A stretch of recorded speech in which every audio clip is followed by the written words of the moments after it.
Welcome back to my channel. If you saw my last video, which was the eyeshadow palette tag, I talked about the largest palette in my collection and I mentioned how I haven't used it. It just causes me a mental block for some reason. That palette is the paint palette from Glamlite. It is obviously a very colorful palette. It is very large, takes up a lot of space on the shelf. But for whatever reason, when I open it up and look at it, I just don't know what to do with it. I just hear crickets. Yes, you could do obviously a very rainbow look with this, but in terms of pairing it in a somewhat more creative way than that, I got nothing.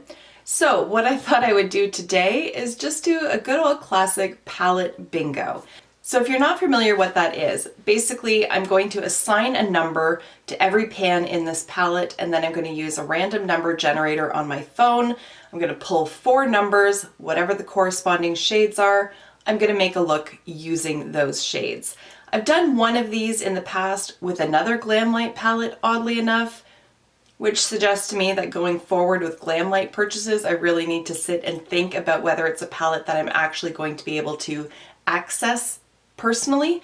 But that aside, it was a lot of fun. It really does push your creativity, but helps. Like, it guides you along by narrowing it down from 18 different options to 4. So what I'm going to do in terms of the numbering, we're going to start over here. We're going to start with 1, 2, 3, 4, 5, all the way around here, and then go into the track and go around this way. So this one is number 1. This one ends up being number 18. I'm not going to point to everyone because you can figure out what it is that I'm talking about. Okay, so having said that, I have a random number generator up on my phone. Sorry, I also have a cat hair on my lip. Moving on. Okay, so when I pulled it up on Google, it already spit a number out. We're going to disregard that number and we're just going to do it fresh. I'm going to do it on screen so you can see what numbers I'm pulling, and then we'll figure out what the corresponding shade is. So let's see if autofocus works. Yes, it does. All right, so the first one is going to be 8. I'm just going to write it down. And then, what is that, 18?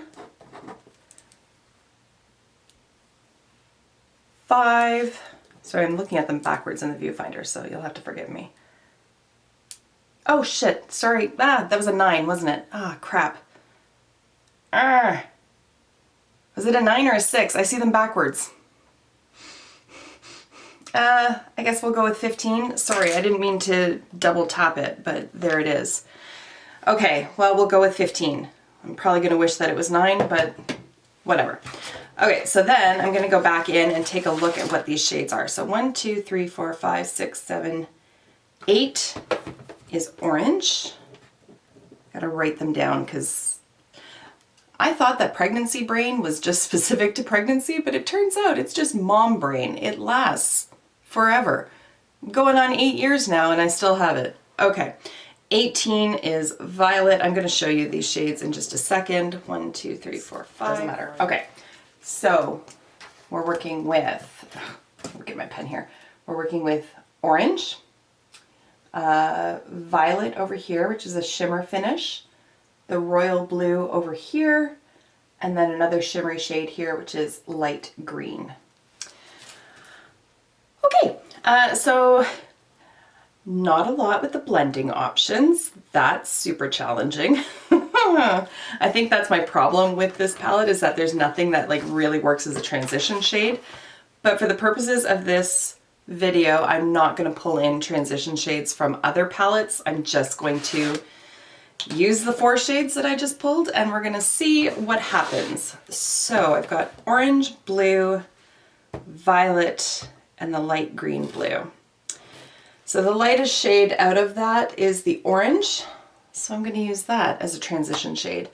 All of my brushes are pretty much dirty, so that's an additional layer of challenge, but I do have one that'll work for blending.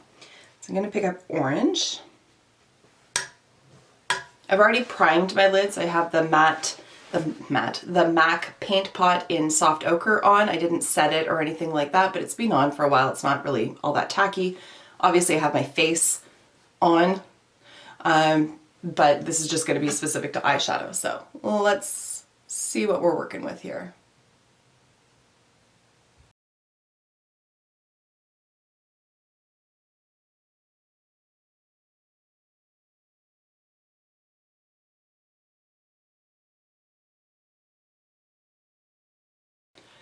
I will say that Glamlite mattes are very pigmented. Like, I don't have to dip back in to build that color up. That is a nicely opaque matte. Okay. I actually think you know what? I'm gonna bump this in. Sorry, I should have done that earlier. There. Now you can actually see what it is that I'm doing. All right. I think that the royal blue will play nicely with the orange. So, might do a bit like of a halo kind of deal. Yeah, okay. Let's go in with the royal blue. And start with it on the outer corner and then put it onto the inner. Blend, just watch, you'll see.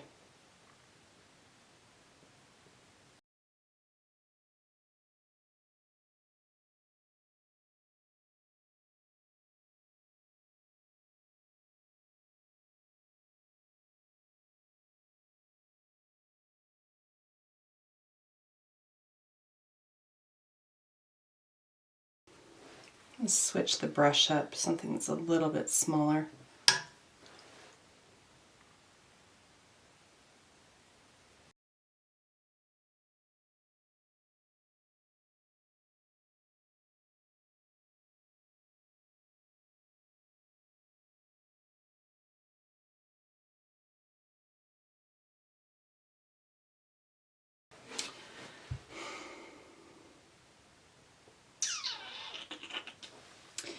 I don't know. This blue's kind of disappointing me a little bit, to be honest. It's not quite as vibrant on the eye as it looks like it's going to be in the pan. Like that color, I like. This one looks like it's more navy than royal. We'll keep going, but I'm a little bit disappointed with this one.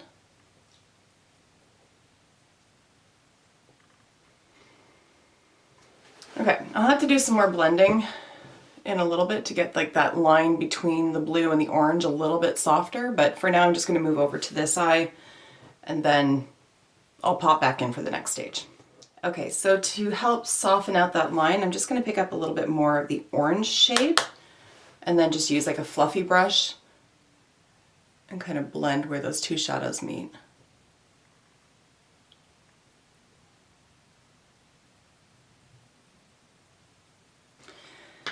Okay, now while this is not necessarily a review video, I do want to show just what's happening with this orange shade. If you can see like the dent that's forming in the pan there. I'm not particularly rough on my shadows. Like when I load up my brush, I'm not like stabbing into the pan or anything, but it's like crumbling and giving way just under somewhat gentle pressure. I don't think I've ever seen a matte shadow do that before, so I thought that I would share that with you. All right. Next, I want to use that light green shade on the center part, but in order to get it like as impactful as possible, I'm going to put a bit of white concealer on just as like a base underneath. This one's from e.l.f. It's the 16-hour camo concealer. This will be my first time using it, so it might work well, it might be a hot mess. I guess we're going to find out soon. This is a giant doe foot. Just massive. Sort of like the, oh god, I can never say the name. Tarte Shape Tape. There it is. I always call it the Shart Tape Tape. I don't know why. It's just forever going to be the Shart Tape Tape in my head. Alright, I'm going to not apply that with that gigantic doe foot. I'm going to pick it up on a flat little concealer brush and just pat it on.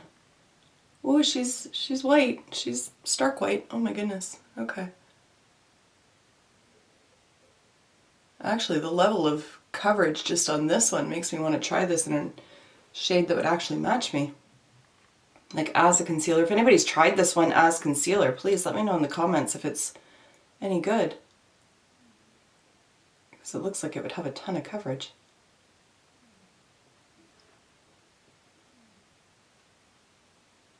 Now when I see other people do these kind of like halo eyes, their concealer usually is more like a pie shape and it comes in, and for whatever reason I can never seem to do that with my eyes. It just never seems to work out that way. So that's okay. I will live. Also trying to just connect that top part. Hooded eye struggles. Also asymmetrical eye struggles. Whew. Okay, with what's left on the brush, I can't talk. What's left on the brush with the blue, I'm just going to pat that along the edge just to make it a little less obvious where that concealer starts and stops.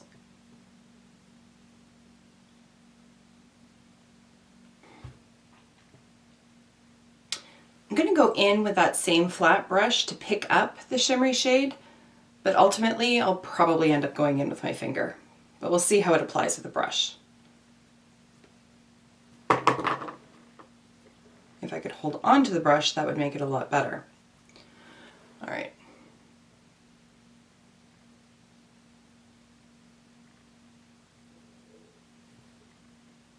I think finger's going to be where it's at, but let's double down and try the other eye.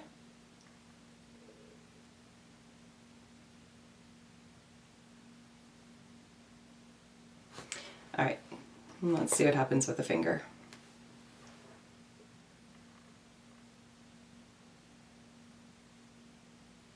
There it is.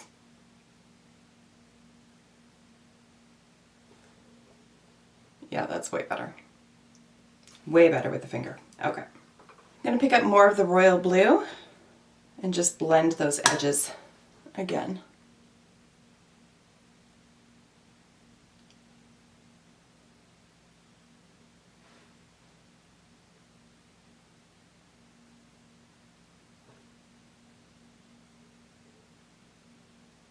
Still got to get that purple shimmery shadow in here somewhere.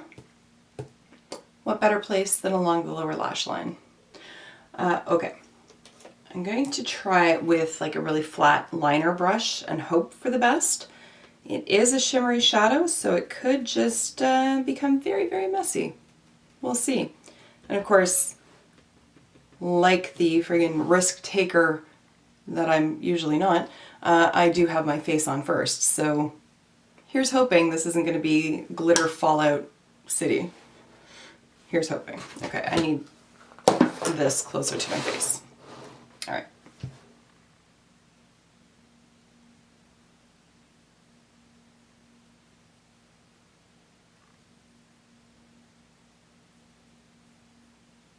Oh, I'm super excited that I got blue shadow from the finger that I forgot to wipe off all over my face. That's swell. Take care of that momentarily.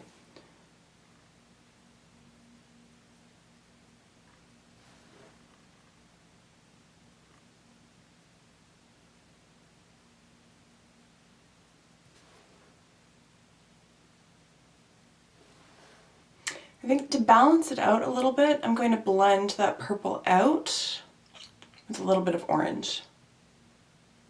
I tried to just blend the purple out with just like a slightly fluffier pencil brush, and I think it still looks a little unbalanced and a little harsh, so I'm just going to pick up a bit of that orange shade, which is just crumbling away in that pan. My goodness. Really tap off the excess and then just drag it along and hope for the best.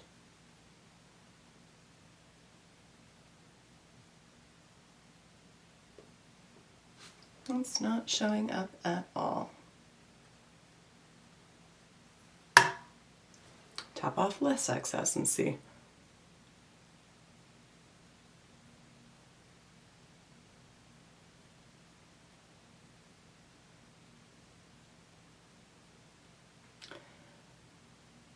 Not loving that. But now I feel like I'm committed to it. So I'm going to put the orange a little bit lower so that it doesn't mix quite as much with the purple. And then almost like blend it in reverse. Better. Still not wildly in love with it, but it is better than just the purple on its own. Okay, let me keep messing around with it and then we'll move on. Alright, I'm going to stop messing around with it at this point because otherwise I think it's just going to get out of control and just create a very large mess, so we're going to leave it as it is. But I am going to go back up and blend the blue and the orange with a clean brush. This one's from Delium Tools. It's the 767 round blender, and it's fairly stiff. I don't actually like this brush for like actually applying shadow, but after the fact for blending it out, I like it for that.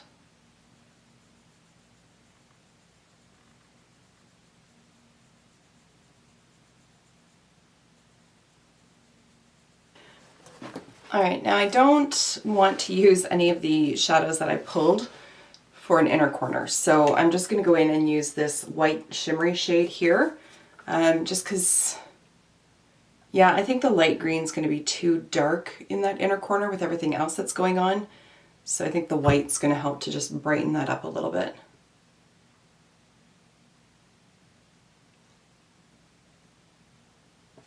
Alright, so that is the eyeshadow done. I'm going to do liner and mascara off camera and then I'll come back to show the final look. Be right back. Alright, now everything is done, so it's time for the obligatory close-up showing off of the makeup. It's as awkward for me as it is for you. We'll keep it short and sweet. Are you ready? Okay, here we go.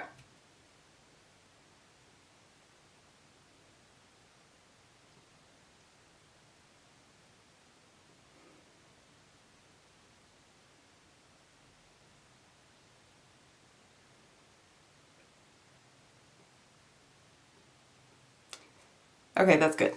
All right, let's back it up. All right, so there it is. For my lower waterline, I used a Marc Jacobs pencil. This one is in the shade